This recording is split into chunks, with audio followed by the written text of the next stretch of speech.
A menudo pensamos en la vida medieval como sucia, brutal y primitiva. Pero, ¿y si la gente de esa época en realidad conocía trucos de supervivencia que los preparacionistas y sobrevivientes modernos han pasado por alto completamente? Sin electricidad, herramientas modernas o internet, construyeron sistemas que los mantuvieron alimentados, cálidos y vivos en las condiciones más duras imaginables. En este video descubrirás 7 métodos de supervivencia medieval olvidados que se han perdido en el tiempo, técnicas tan efectivas que aún podrían salvarte la vida hoy. Y al final, una verdad sorprendente, puede que entendieran algo sobre la resiliencia que nuestro mundo moderno ha olvidado por completo. 1. Paquetes de fuego portátiles, la caja de cerillas medieval. En un mundo sin cerillas ni encendedores, los medievales desarrollaron algo mucho más confiable que solo pedernal y acero, sistemas de fuego portátiles que podían durar días. El paquete de fuego fue una invención medieval que pocos sobrevivientes modernos han dominado.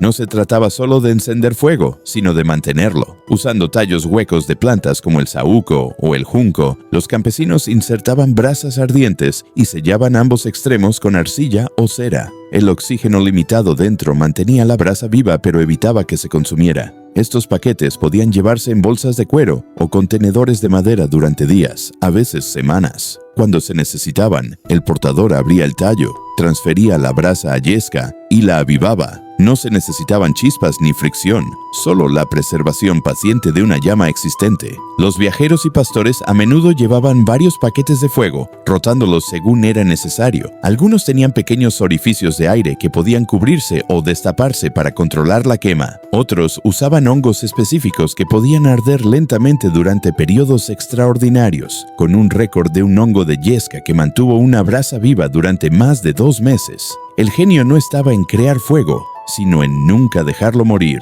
Los monasterios mantenían llamas eternas usando principios similares, preservando el fuego a través de generaciones sin interrupción. Para los medievales, esto no era solo conveniencia, era seguridad. Una llama garantizada significaba supervivencia en condiciones húmedas, donde encender un fuego nuevo era casi imposible. Hoy, esta técnica olvidada podría marcar la diferencia entre calor y exposición cuando los encendedores modernos fallan. A diferencia de las cerillas o encendedores que se agotan, el sistema de paquetes de fuego crea un ciclo cerrado, un recurso perpetuo que, con cuidado, nunca necesita reemplazo. Lo que lo hace genial no es que funcionara entonces, es que lo hemos olvidado ahora cuando más podríamos necesitarlo. Segunda, preservación con humo, más allá de la carne. Hoy pensamos en el ahumado como algo para dar sabor, una forma de hacer que el tocino o el salmón sepan mejor. Pero los medievales entendían el ahumado como un sistema completo de preservación que iba mucho más allá de la carne, un sistema que los preparacionistas modernos han olvidado en gran medida. Las cámaras de ahumado medievales no eran solo para proteínas, eran herramientas de preservación multiusos para todo,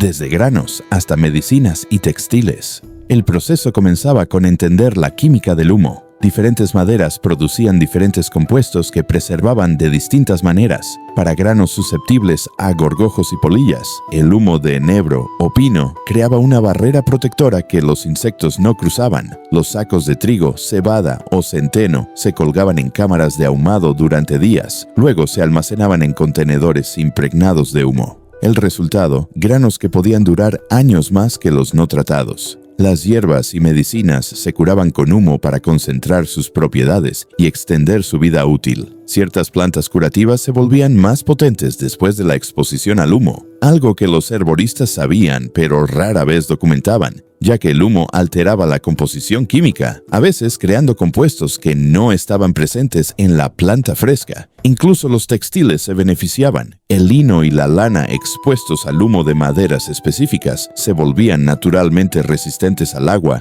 y menos atractivos para las polillas. Las cuerdas y redes de pesca tratadas con humo duraban más en condiciones húmedas. Incluso el cuero se curaba con humo para crear resistencia al agua sin los aceites que eventualmente se enranciaban. La preservación con humo más sofisticada ocurría en cámaras especializadas con múltiples zonas. Humo caliente en la parte inferior para carne, humo más fresco en el medio para granos y el humo más suave en la parte superior para hierbas y medicinas delicadas. Nada se desperdiciaba. todo se transformaba. Esto no era solo preservación, era alquimia, convirtiendo lo perecedero en permanente, usando solo humo cuidadosamente controlado. Para los preparacionistas modernos, enfocados solo en ahumar carne, este conocimiento medieval ofrece una dimensión olvidada, un sistema completo de preservación que no requiere electricidad, químicos ni equipos modernos, solo fuego, paciencia y un conocimiento que se ha perdido casi por completo. Tercera, cercas vivas, seguridad y sustento. Mucho antes del alambre de púas o las cercas eléctricas, las comunidades medievales crearon algo mucho más ingenioso, barreras vivas que proporcionaban tanto protección como alimento, un concepto casi completamente abandonado por los colonos modernos. La técnica de trenzado de setos creaba barreras impenetrables cortando parcialmente árboles y arbustos jóvenes, luego doblándolos y entrelazándolos horizontalmente. A medida que sanaban, estas plantas crecían tanto vertical como horizontalmente, formando una pared viva que no podía cortarse ni quemarse fácilmente. Pero no eran solo barreras, eran ecosistemas diseñados deliberadamente. El espino blanco y el endrino proporcionaban la estructura defensiva con sus espinas feroces, mientras que árboles frutales, nueces y bayas se entrelazaban para proporcionar alimento. Plantas medicinales como el saúco y el sauce se incorporaban por sus propiedades curativas. El resultado, un sistema de seguridad que te alimentaba, te curaba y se volvía más fuerte cada año, en lugar de degradarse. Estas cercas vivas requerían un mantenimiento específico, cortes y trenzados anuales. Siempre en invierno, cuando la savia estaba baja, las mantenían densas y creciendo en los patrones correctos. Algunos setos medievales se volvieron tan establecidos que sobrevivieron a los pueblos que protegían, aún en pie, siglos después de que sus creadores murieran.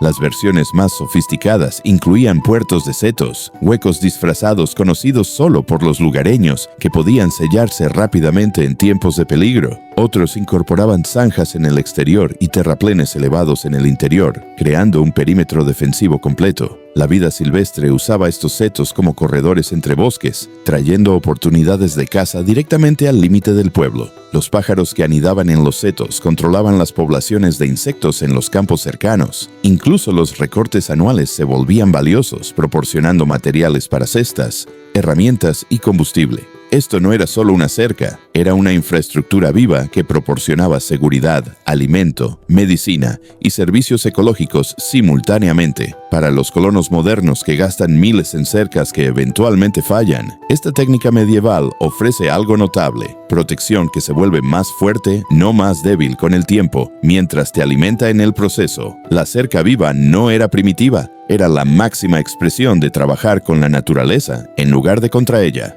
Cuarta, baterías de arcilla, almacenamiento de energía medieval. Antes de los contenedores de plástico, refrigeradores o sistemas de almacenamiento modernos, los medievales dominaron una tecnología casi completamente olvidada: baterías de arcilla, recipientes diseñados para almacenar no electricidad, sino algo igualmente valioso: frío, calor y potencial de preservación. No eran simples ollas, eran sistemas diseñados con propósitos específicos. El más común era el ánfora de enfriamiento, un recipiente de arcilla de doble pared, con el espacio entre las paredes lleno de arena húmeda. A medida que el agua se evaporaba a través de la arcilla porosa exterior, extraía calor de la cámara interior, creando un efecto de enfriamiento sin hielo. Los alimentos almacenados en estos recipientes permanecían frescos días, más que en contenedores comunes. La leche podía mantenerse dulce, la carne no se estropeaba tan rápido, y las frutas mantenían su frescura. Todo sin un solo cubo de hielo. Pero el enfriamiento era solo el comienzo. Las baterías de calor funcionaban con el principio opuesto. La arcilla especialmente formulada, mezclada con materiales como piedra triturada o limaduras de metal, se moldeaba en ladrillos o discos.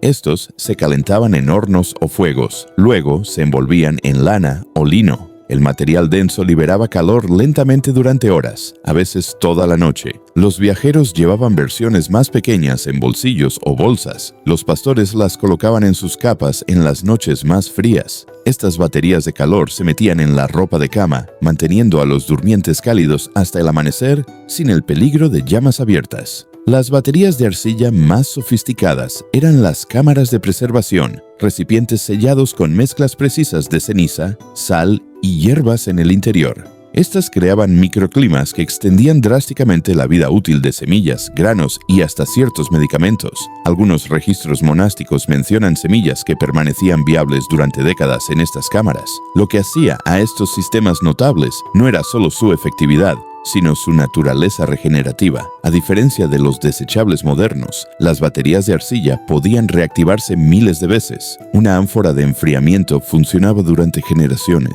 Las baterías de calor podían recalentarse indefinidamente. Para los preparacionistas modernos enfocados en soluciones alimentadas por baterías con vida útil limitada, estas tecnologías medievales ofrecen algo profundo. Sistemas de almacenamiento que nunca se desgastan, no requieren materiales raros y pueden hacerse de la tierra misma. El poder medieval no se trataba de voltios o vatios, se trataba de entender cómo los materiales almacenan y transfieren energía, un conocimiento que hemos perdido casi por completo en nuestro mundo dependiente de baterías. 5. Esmalte de fricción, impermeabilización medieval. Antes del Gore-Tex, los recubrimientos plásticos o selladores químicos, los medievales desarrollaron una tecnología de impermeabilización tan efectiva que podía mantenerte seco en un aguacero, usando materiales que los sobrevivientes modernos pasan por alto todos los días. La más notable era el esmalte de fricción, un recubrimiento impermeable creado sin ingredientes modernos. El proceso comenzaba recolectando resinas específicas de árboles, generalmente de pino, abeto o abedul. Estas se calentaban y mezclaban con grasa animal derretida y cera de abeja en proporciones precisas. Luego, se dejaban enfriar en una pasta. El genio estaba en la aplicación. En lugar de simplemente recubrir la tela o el cuero, los medievales usaban fricción para transformar el material a nivel de fibra. La pasta se frotaba vigorosamente en el material, a veces durante horas, generando calor que abría las fibras y permitía que la mezcla penetrara completamente. Una vez enfriado, el material tratado se volvía notablemente impermeable, mientras seguía siendo transpirable, algo que la impermeabilización sintética moderna aún lucha por lograr. La lluvia resbalaba, pero el sudor podía escapar. Las capas, botas, cubiertas de tiendas y bolsas tratadas con esmalte de fricción podían durar años con una reaplicación ocasional. Los cazadores y pastores que pasaban semanas expuestos a los elementos dependían de esta tecnología para prevenir la hipotermia y mantener sus pertenencias secas. Las versiones más sofisticadas incluían aditivos como carbón triturado para protección UV, polvos minerales para flexibilidad en el frío o hierbas específicas para repeler insectos. Cada región desarrollaba su propia fórmula basada en materiales locales. Lo que hacía a este sistema notable era su autosuficiencia. Cada ingrediente podía recolectarse o producirse localmente, sin fábricas, químicos ni cadenas de suministro globales, solo conocimiento transmitido de generación en generación. Para los entusiastas modernos del aire libre que reemplazan equipo impermeable caro cada pocos años, esta tecnología medieval ofrece algo revolucionario, un sistema que puedes crear tú mismo, mantener indefinidamente y adaptar a cualquier material natural usando ingredientes encontrados en cualquier bosque. La impermeabilización medieval no era primitiva. Era el equilibrio perfecto entre efectividad y sostenibilidad, un equilibrio que hemos perdido en nuestro mundo basado en impermeabilizantes derivados del petróleo. 6. Navegación por sonido, el sentido olvidado. Antes del GPS, las brújulas o incluso mapas confiables, los viajeros medievales desarrollaron un sistema de navegación que los excursionistas modernos han olvidado por completo: la navegación por ondas sonoras, usando el entorno acústico para determinar ubicación, dirección y seguridad. No se trataba solo de escuchar sonidos obvios, era un sistema sofisticado de leer el paisaje acústico. Los viajeros aprendían a identificar su posición por la forma en que el sonido se comportaba en diferentes entornos. El patrón de eco de un grito podía revelar la presencia de un valle. La amortiguación de sonidos distantes podría indicar lluvia o nieve acercándose. Los peregrinos y comerciantes medievales desarrollaban mapas sonoros, guías mentales de cómo debían sonar diferentes regiones. Los pájaros de un bosque eran diferentes a los de otro. El viento a través de las hojas de roble creaba tonos diferentes a los del pino. Incluso el sonido de los propios pasos cambiaba según el tipo de suelo, la elevación y la humedad. El agua era particularmente importante en la navegación por sonido. Los viajeros experimentados podían determinar la dirección de arroyos desde más de 1 milla de distancia por las frecuencias específicas que viajaban a través del bosque o el campo. Algunos podían incluso estimar el tamaño de una fuente de agua por su firma acústica. En niebla, oscuridad o bosques densos donde la navegación visual fallaba, el sonido se convertía en el sentido principal. Los viajeros creaban ruido periódicamente, aplaudiendo, cantando o golpeando madera contra madera para leer los ecos que regresaban. La información recopilada podía prevenir caminar en círculos o dirigirse hacia terrenos peligrosos. Los practicantes más hábiles podían incluso usar el sonido para predecir cambios climáticos horas antes de que aparecieran señales visuales. Ciertos cantos de pájaros, sonidos de insectos o cambios en cómo se transmitían los ruidos distantes señalaban patrones climáticos específicos, conocimiento crítico cuando se necesitaba encontrar refugio rápidamente. Esto no era místico, era un conocimiento profundamente empírico obtenido a través de generaciones de observación y necesidad. El oído humano, correctamente entrenado, puede distinguir más de 1500 variaciones de sonido, una capacidad que hemos abandonado en gran medida en nuestro mundo dominado por lo visual. Para los excursionistas de hoy, dependientes de la navegación electrónica que puede fallar, esta técnica medieval ofrece algo invaluable, un sistema de navegación que funciona en la oscuridad, la niebla o cuando las baterías se agotan, usando el único instrumento que siempre llevas contigo, tus oídos. La navegación por sonido medieval no era primitiva, era un uso sofisticado de un sentido que hemos permitido que se atrofie precisamente cuando más podríamos necesitarlo. 7. Redes de conocimiento comunal, la base de datos humana. Antes de que los libros fueran comunes, antes de que la alfabetización estuviera extendida, las comunidades medievales desarrollaron algo que los preparacionistas modernos a menudo pasan por alto: sistemas de memoria humana resilientes que preservaban conocimiento crítico de supervivencia sin una sola página o pantalla. Esto no era solo narración, era una tecnología de información sofisticada que usaba el medio de almacenamiento más confiable disponible, la memoria humana distribuida.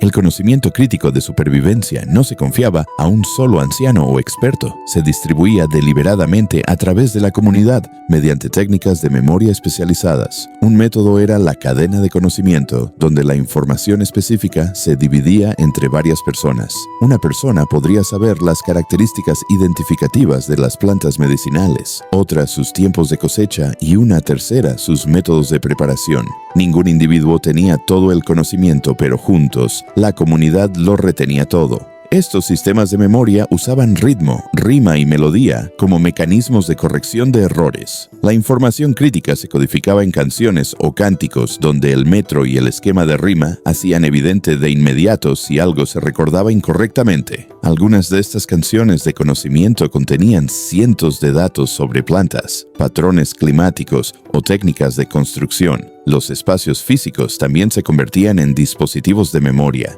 La disposición de los pueblos, los límites de los campos e incluso la organización de los objetos del hogar servían como recordatorios físicos de la información. La ubicación de ciertos árboles o piedras desencadenaba recuerdos específicos, un paisaje que literalmente contenía conocimiento. Los niños se incorporaban sistemáticamente a estas redes, a menudo a través de juegos que incrustaban información crítica. Un simple juego de contar podría estar enseñando qué plantas eran seguras para comer. Una competencia de canto podría preservar la secuencia adecuada para una tarea compleja como curtir cuero o preservar grano. El aspecto más sofisticado era la redundancia. La misma información crítica se almacenaba en múltiples formas: una canción, una historia, una disposición física y un juego, asegurando que incluso si un método de transmisión fallaba, otros preservarían el conocimiento. Esto no era una tradición oral primitiva, era una tecnología de información centrada en el ser humano, más resiliente que cualquier libro o disco duro. Los libros se queman, los servidores fallan, pero el conocimiento distribuido a través de docenas de mentes podía sobrevivir casi cualquier cosa. Para los preparacionistas modernos enfocados en almacenar libros de supervivencia que tal vez nunca se lean, este enfoque medieval ofrece algo profundo, una forma de asegurar que el conocimiento crítico permanezca accesible incluso cuando todos los registros se pierden, almacenándolo donde es más útil, en las mentes humanas, listo para aplicarlo. Las redes de conocimiento medievales no eran simples. Eran el sistema de información resiliente definitivo, uno que hemos abandonado en nuestro mundo moderno dependiente de dispositivos y externalización. A menudo miramos la Edad Media con un sentido de superioridad, sin tecnología, sin electricidad, sin comodidades modernas. Pero después de explorar estas 7 técnicas de supervivencia olvidadas, tal vez deberíamos hacernos una pregunta diferente. ¿Quién es realmente más vulnerable, ellos o nosotros? Los medievales no solo sobrevivían, desarrollaron sistemas sofisticados que funcionaban con los materiales disponibles y los procesos naturales. No luchaban contra la naturaleza, se alineaban con ella. Cada técnica que hemos explorado refleja una comprensión más profunda de cómo funciona realmente el mundo cuando se despoja de la infraestructura moderna. No tenían que aprender habilidades de supervivencia, las vivían a diario. El conocimiento no era teórico, era práctico, probado y refinado a través de generaciones de aplicación en el mundo real. Hoy hemos cambiado la resiliencia por la conveniencia. Hemos intercambiado el conocimiento por información. Hemos reemplazado la interdependencia comunitaria por la independencia aislada. Y al hacerlo, nos hemos vuelto más vulnerables que nuestros ancestros medievales en formas que rara vez reconocemos. La técnica de supervivencia medieval más poderosa no era ninguna habilidad específica, era su enfoque integrado de la vida. Nada se desperdiciaba. Todo tenía múltiples propósitos. Los sistemas trabajaban juntos en lugar de en aislamiento. Esto no era pensamiento primitivo, era pensamiento sistémico en su forma más sofisticada. Así que la pregunta no es si estas técnicas medievales aún funcionan, lo hacen. La pregunta es si somos lo suficientemente humildes para aprender de aquellos a quienes nos han enseñado a ver como primitivos, porque en un mundo de creciente incertidumbre, lo más peligroso podría ser nuestra arrogancia moderna, la creencia de que hemos superado la sabiduría de aquellos que prosperaron sin ninguno de los sistemas de los que ahora dependemos. Los medievales no solo sobrevivían a pesar de sus limitaciones, en muchos sentidos prosperaban debido a ellas, y esa podría ser la lección de supervivencia más importante de todas.